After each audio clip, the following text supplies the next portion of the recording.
नमस्कार दोस्तों, स्वागत है आप सभी का एक और नई क्लास के साथ। और इस क्लास में हम डिस्कस करेंगे आरआरबी ग्रुप डी के 8 सितंबर यानी कि कल जो एग्ज़ाम हुआ था उसकी पहली पारी के कुछ सवालों को। तो इन सवालों को मैं आपको पूरे कॉन्सेप्ट के साथ क्लियर करूंगा, यानी कि जिस जिस टॉपिक से ये सवाल आए थे, इन टॉपिक से यदि किसी और एग्जाम में भी बाकी सवाल पूछे जाते हैं तो उनको आप इसी के बेस पे कर सकेंगे, इसी कॉन्सेप्ट के बेस पे। तो देखिए, ये सवाल आए हैं, इसका मतलब है कि ये टॉपिक इंपॉर्टेंट है एग्जाम से और यहाँ से सवाल पूछे जाते हैं। तो हम एक एक करके जिनमें कोई ट्रिक होगी उसको भी देखेंगे और कॉन्सेप्ट को ज़रूर क्लियर करेंगे। तो देखिए, अभी स्टार्ट करते हैं ज़्यादा टाइम वेस्ट ना करते हुए अपने पहले सवाल के साथ। तो पहला सवाल है दोस्तों कि 0.369 के ऊपर, यहाँ पर 6 9 के ऊपर बार दिया गया है और इसको साधारण भिन्न में हमें बदलना था। तो देखिए, सवाल का उत्तर करवाने से पहले मैं आपको एक बात बता दूं कि मुझे ये जो सवाल हैं ये किसी दोस्त से पता चले थे कि ये सवाल आए थे, क्योंकि मैंने खुद इसका एग्ज़ाम नहीं दिया था। तो हो सकता है किसी ये वाला सवाल तो सेम होगा, किसी सवाल में थोड़ा सा शब्द इधर उधर हो जाए, बाकी जो सवाल होगा वो एकदम सेम होगा। तो आप उसकी टेंशन ना लें, आप इसको क्लियर कर सकते हैं। अब देखिए, यहाँ पर 0.369 का बार। तो दोस्तों मैं आपको बता दूं कि हमने जब भिन्न वाला टॉपिक कवर किया था तो उसमें हमने ऐसे सवालों को बहुत अच्छे से और एकदम ब्रॉड कॉन्सेप्ट के साथ क्लियर किया था। तो इसको हम कैसे हल करेंगे कि देखिए, सबसे पहले हम जिस भी नंबर को साधारण भिन्न में बदलना है उस नंबर को बिना दशमलव के लिखेंगे। जैसे देखिए, 0.369 है तो इसको हम 369, वैसे हम क्लियर कर चुके हैं। मैं आपको डिस्क्रिप्शन बॉक्स में भी उसका लिंक दे दूंगा, आप वहाँ से इसको एकदम पूरे वीडियो में कवर कर सकते हैं। फिर भी मैं आपको एक बार बता देता हूँ। अब हम क्या करेंगे, यहाँ पर इसमें से जिस नंबर के ऊपर बार नहीं है उसको घटा देंगे। तो यहाँ पर 3 के ऊपर बार नहीं है तो इसको 3 को घटाएंगे। और बट्टा में कितने संख्या नंबर के ऊपर बार लगा है तो 2, तो यहाँ पर 2 9 लिखेंगे। और कितने के ऊपर नहीं लगा है तो 1 यानी कि 3 के ऊपर, तो यहाँ पर 1 0 लिखेंगे और इसको हल कर लेंगे। तो यहाँ पर बचेगा 366 और बट्टा में 990। अब इसको कैंसिल करेंगे हम 3 से। तो देखिए, यहाँ पर तो आएगा, इसको कैंसिल करेंगे तो 1 2 2 यानी 122। और यहाँ पर फिर होगा 3 3 0, 3 से हमने कैंसिल कर दिया और इसको आगे हल करते हैं। तो देखिए, 2 से अब कैंसिल करेंगे, 122 में 2 का भाग देंगे तो ये आएगा 61 और 330 में देंगे तो ये आएगा 165। तो यही दोस्तों अपना आंसर हो जाएगा। तो कैसे करेंगे इसमें मैंने आपको ये भी बता दिया कि इसको कैसे हल करते हैं, और इसका मैं पहले वीडियो बना चुका हूँ, उससे हमें एकदम सेम सवाल पूछा गया है यहाँ पर, तो आप उसको देख सकते हैं डिस्क्रिप्शन बॉक्स से। अब देखिए, हम आते हैं दूसरे सवाल पर। तो दोस्तों अपना दूसरा सवाल आया था कि ए किसी कार्य को 12 दिन में, बी 15 दिन में तथा सी 9 दिन में समाप्त कर सकते हैं, तो तीनों उस कार्य को कितने दिन में करेंगे। तो यहाँ पर मैं आपको बताऊंगा 2 मेथड, यानी कि एक में तो हम ट्रिक को डिस्कस करेंगे और एक में मैं आपको इसका कॉन्सेप्ट भी क्लियर करवा दूंगा, ताकि आपको इसमें कोई डाउट ना रहे।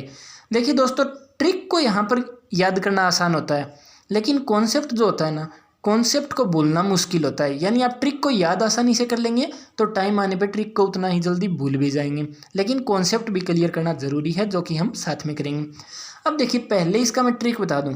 इस सवाल को भी हमने same as it is discuss किया था किसी वीडियो में, तो मैं आपको उसका भी लिंक डिस्क्रिप्शन बॉक्स में दूंगा, आप वहाँ से उसे देख सकते हैं, वहीं से सेम सवाल आया।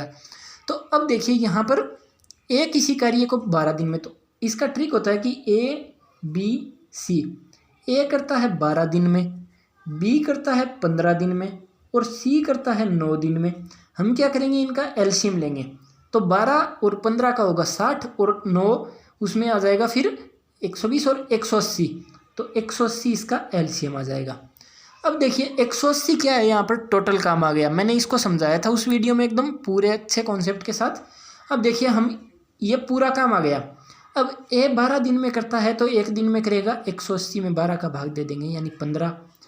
बी 15 दिन में करता है तो 15 का भाग दे देंगे 12, और सी 9 दिन में करता है तो 9 का भाग दे देंगे तो 20।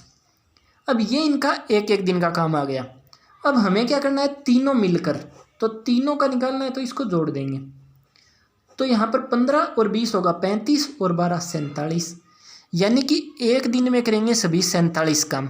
और यहाँ पर काम पूरा करना है 180, यानी पूरे कितने दिन लगेंगे, तो 180/47, तो आंसर आ गया दोस्तों। अब देखिए, ये तो था ट्रिक से। अब इसका कॉन्सेप्ट की अगर बात करूँ तो देखिए, ए करता है किसी काम को 12 दिन में, तो एक दिन में कितना करेगा, तो 1/12 भाग। देखिए दोस्तों, मैं आपको कह दूं कि एक मकान बनाना है जो कि 2 दिन में बनेगा, यानी 2 दिन में एक मकान पूरा बन जाएगा। तो एक दिन में कितना मकान बनेगा, तो एक दिन में 1/2 मकान ही तो बनेगा, आधा बनेगा तभी दूसरे दिन पूरा बन जाएगा। यानी कि यहाँ पर एक उस काम को 12 दिन में करता है, तो एक दिन में कितना करेगा, तो 1/12 करेगा। इसी तरह 12 दिन करके वो उस काम को पूरा कर लेगा। इसी तरीके से यदि बात करें बी की, तो बी 15 दिन में करता है और 1/15 करेगा एक दिन में। सी 9 दिन में करता है, तो एक दिन में करेगा 1/9। अब देखिए यहाँ पर एक दिन का इसका भी निकाल लिया, इसका भी और इसका भी। अब निकाल लेंगे कि तीनों एक दिन में कितना करेंगे, तो तीनों का निकालेंगे तो इसको जोड़ देंगे, तो 1/12 प्लस 1/15 प्लस 1/9। अब देखिए यहाँ पर एलसीएम लेंगे तो यहाँ पर आएगा 180। फिर से वही 12 का भाग देंगे तो 15 आएगा, 15 का भाग देंगे तो 12 आएगा और 9 का भाग देंगे 20। इन सबको जोड़ेंगे तो यहाँ पर हमने देखा था 47 आएगा। अब देखिए दोस्तों, ये क्या आ गया, ये आ गया तीनों का एक दिन का काम। अब हमें निकालना है कि पूरा काम कितने दिन में करेंगे, तो 47/180 काम करते हैं एक दिन में। तो पूरा काम यानी पूरा काम कितना होता है, एक, तो एक काम करेंगे वो 180 क्योंकि ये इधर चला जाएगा तो ऊपर चला जाएगा और ये नीचे आ जाएगा, तो 180/47 दिन में। तो दोस्तों कॉन्सेप्ट से करें या ट्रिक से, आपका आंसर एकदम सेम ही आने वाला है। लेकिन मैं कहूँगा कि आप कॉन्सेप्ट को अच्छे से क्लियर कर लें, ताकि इससे अगर सवाल घुमाकर भी पूछ लिया जाएगा तो भी आपको इसमें कोई डाउट नहीं होगा। अब देखिए अपना सवाल नंबर 3। देखिए दोस्तों, यदि दो संख्याओं का योग 24 है और उनके बीच का अनुपात 7:5 है, तो छोटी संख्या ज्ञात करो। दोस्तों मैंने आपको जो नंबर वाली हमने प्रश्नावली की थी ना, उसमें एकदम अच्छे से एक बात आपको कहा था कि इस बात को आप दिमाग में बैठा लें कि नंबर वाले जो मैक्सिमम सवाल हैं, यानी कि मैं आपको कहता हूँ 95% जो इस टॉपिक के सवाल होंगे वो उस तरीके से हो जाएंगे जिसमें हमने एक्स मान के हल किया था और मैंने आपको अच्छे से बताया था। अब देखिए यहाँ पर अगर आपको वो वाला तरीका आता है कि किसी भी सवाल में एक्स मानकर, तो यहाँ पर दो संख्याएं हैं तो हम मान लेंगे एक्स और वाई। तो देखिए यहाँ पर एक्स प्लस वाई दिया गया है 24 और एक्स और वाई के बीच का अनुपात दिया गया है 7:5, यानी कि इसको मैं लिख सकता हूँ कि x/y बराबर 7/5। तो यहाँ से अब देखिए हमें करना है हल। हम यहाँ से x का मान निकालेंगे तो x बराबर 7y/5, क्योंकि ये y यहाँ पर गुणा में चला जाएगा। आप चाहें तो y का निकाल लें या x का, एक ही बात है, लेकिन आप एक चीज़ का मान निकाल लें। अब ये x का मान इस समीकरण में मान लेते हैं 1, इसमें रखेंगे तो देखिए 7y/5 प्लस वाई, एक्स की जगह हमने रख दिया 7y/5 बराबर 24। अब देखिए 7y प्लस एलसीएम आएगा 5, तो 5y बराबर ये 5 इधर गुणा में चला जाएगा, तो 24 को 5 से गुणा करेंगे 120। 12y बराबर 120, तो y बराबर क्या आएगा 120 में ये 12 यहाँ भाग में चला जाएगा तो 10। तो दोस्तों एक संख्या आ गई अपनी 10। अब देखिए दोनों का योग है 24, एक संख्या आ गई 10, तो जाहिर सी बात है कि x का मान आएगा 14, क्योंकि इनका योग 24 है और इनका अनुपात आप 7:5 निकाल सकते हैं। अब चाहे छोटी संख्या पूछ ले या बड़ी संख्या आप निकाल सकते हैं। देखिए इसको करने का एक तरीका ये भी होता है जो कि थोड़ा शॉर्टकट है, कि उसमें आप जो ऑप्शन दिए गए हैं उनको जल्दी जल्दी से इनमें रख कर देख लें तो कौन सा सही बैठता है। अब देखिए यहाँ पर लेकिन मैंने आपको कॉन्सेप्ट भी बता दिया ताकि आप इसमें कभी कन्फ्यूज़ ना हो, तो इस तरीके से हम कर सकते हैं।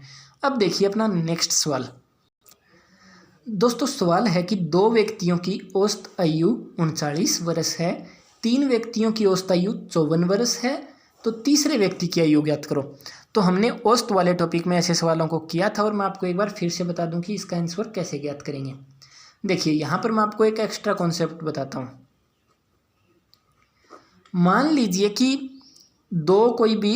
मान लीजिए दो बच्चे हैं, तो 2 लड़कों का वजन मान लीजिए औसत वजन है 20 किलो। तो इसका सीधा सा मतलब ये होता है कि उन दोनों का जो टोटल वजन करेंगे वो 40 आएगा, तभी इनका औसत वजन 20 होगा। अब ज़रूरी नहीं है कि दोनों का 20-20 वजन हो। अगर एक का वजन 18 है तो एक का 22 हो जाएगा। यदि एक का वजन 16 किलो है तो एक का वजन 24 किलो हो जाएगा। कहने का मतलब है कि इनका एवरेज 20 है, तो इसका मतलब दोनों का योग 40 होना चाहिए, बाकी इसका कुछ मतलब नहीं है, कितना भी हो सकता है। अब देखिए ये वाला सवाल समझते हैं। दो व्यक्तियों की औसत आयु 39 वर्ष है, यानी दोनों की आयु का टोटल योग कितना होगा, तो इसको कर देंगे 2 से गुणा, तो यहाँ पर आएगा ये 8 और 7, तो यानी कि 78। अब देखिए 3 जो व्यक्ति हैं, 3 व्यक्तियों की औसत आयु 54 वर्ष है, तो 54 गुणा 3, तो ये हो जाएगा 162। अब देखिए इन दोनों दो जो लोग थे इनकी कुल आयु थी 78, यानी दोनों की जोड़ेंगे तो 78 आएगा, और उसमें एक और की जोड़ दी तो हमारा कुल आ गया 162। यानी हमने कितनी जोड़ी, तो इसमें से इसे घटा देंगे, तो 162 में से 78 घटाएंगे तो ये आएगा 84, यानी कि 84 वर्ष। तो ये अपना आंसर हो जाएगा। दोस्तों मैथ्स में कॉन्सेप्ट जो है, कॉन्सेप्ट के साथ आप किसी भी सवाल को कर सकते हैं। अगर आपका कॉन्सेप्ट क्लियर हो गया तो फिर आपकी मतलब मैथ्स में बल्ले बल्ले हो जाएगी। और आपको मैं एक बार फिर से बता दूं कि देखिए, एक तो ये जो एक्स मानने वाला तरीका जो हमने पिछले सवाल में किया था, और एक परसेंटेज का टॉपिक, ये दो चीज़ें अगर आपने क्लियर कर ली ना, एक्स मानने वाला मैंने पिछले वीडियोज़ में बहुत एकदम अच्छे से समझाया है, और परसेंटेज भी हमने किया है, और बाकी सवालों में भी हम करते रहेंगे। अगर ये दो टॉपिक आपको मतलब आ गए तो आप ये मान के चलिए कि आप अगर इनके पीछे का कॉन्सेप्ट आपको समझ में आ गया तो आप 70 से 80% सवाल जो है ना मैथ्स के, वो इन्हीं दो टॉपिक के बेस पर कर सकते हैं। जैसे परसेंटेज के बेस पर लाभ हानि बट्टा समझौता जो साझे वाला होता है, साधारण ब्याज चक्रवृद्धि ब्याज, तो प्रतिशत के आधार पर आप कर सकते हैं। अब देखिए मिश्रण वाला भी इसी से हो जाएगा। तो अब हम करते हैं अपना लास्ट सवाल। तो दोस्तों हमारा 5वां सवाल है जो कि एकदम आसान सवाल आया था, इसमें कुछ वैसा है नहीं, एकदम क्रिस्टल क्लियर टाइप में ये एकदम आसान सवाल है। तो एक व्यक्ति की मासिक आय 45,000 रुपये है, यदि उसकी वार्षिक खपत का मतलब होता है खर्च 4,20,000 रुपये है, तो उसकी मासिक बचत कितनी है। अब देखिए मासिक आय कितनी है 45,000, तो वार्षिक खपत के लिए हमें पहले वार्षिक आय निकालनी पड़ेगी, तो 12 से गुणा कर देंगे क्योंकि 12 महीने होते हैं। तो इसको करेंगे तो ये आ जाएगा, 12 को 5 से करेंगे तो 60, यानी कि 0 6, 12 को 4 से करेंगे तो ये हो जाएगा 48, और 6 54, और आगे 3 0। तो ये आ गई अपनी वार्षिक आय, और वार्षिक खपत दी गई है 4,20,000। तो दोस्तों हमें मासिक बचत निकालनी है, तो उससे पहले हम निकालते हैं वार्षिक बचत। तो टोटल आय में से खर्च को जब घटा देंगे तो बचत आएगी, यानी कि 1,20,000।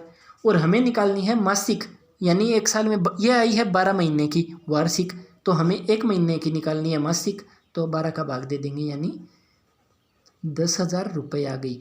तो ये तो एकदम आसान सा ही सवाल था। तो दोस्तों ये सवाल हमने क्लियर कर लिए हैं। अब देखिए मुझे और भी कई सवाल मिले हैं जो दूसरी पारी में किसी पारी में पूछे गए थे, उनको भी हम डिस्कस करेंगे। और अगर आपको ये वीडियो यूज़फुल लगा तो प्लीज़ वीडियो को एक लाइक ज़रूर कर देना, और इसे अपने दोस्तों के साथ भी ज़रूर शेयर करें। और अगर आप चैनल पर नए हैं तो चैनल को प्लीज़ यार सब्सक्राइब ज़रूर कर लेना, फिर हम इसी तरीके से डिस्कस करते रहेंगे और नए सवालों को सीखते रहेंगे एकदम आसान तरीके से।